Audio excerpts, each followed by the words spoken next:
Together, let us pray the 8th Novena to St Brigid of Ireland. In the name of the Father, and of the Son, and of the Holy Spirit. Amen. Opening Prayer. O glorious St Brigid, patroness of Ireland and mother of the churches, protect the Irish Church and preserve the true faith in every Irish heart at home and abroad.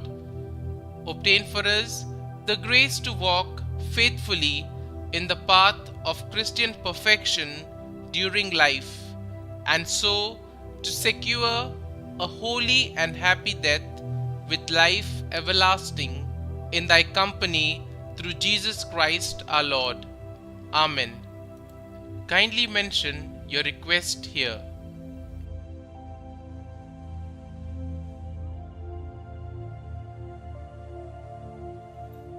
Our Father, who art in heaven, hallowed be thy name. Thy kingdom come, thy will be done, on earth as it is in heaven. Give us this day our daily bread, and forgive us our trespasses, as we forgive those who trespass against us.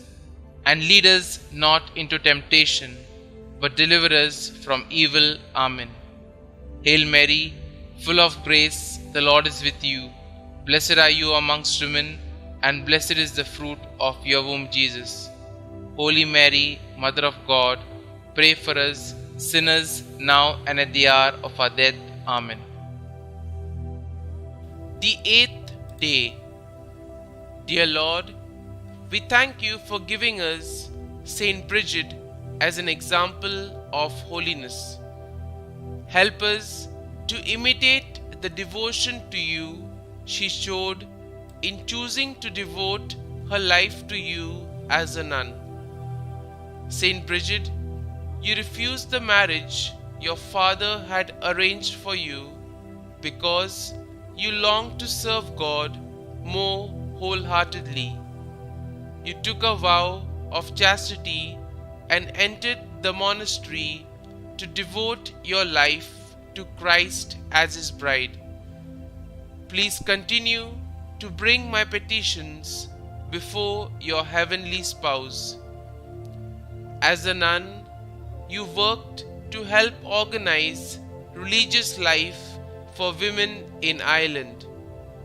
You established many monasteries and did all you could to serve God fully in your vocation. Pray for me that I may always seek to carry out the duties of my vocation faithfully as you did. Pray that I may do all I can to devote my life to God's service. St. Brigid, pray for us. Glory be to the Father, and to the Son, and to the Holy Spirit, as it was in the beginning, is now, and ever shall be, world without end. Amen.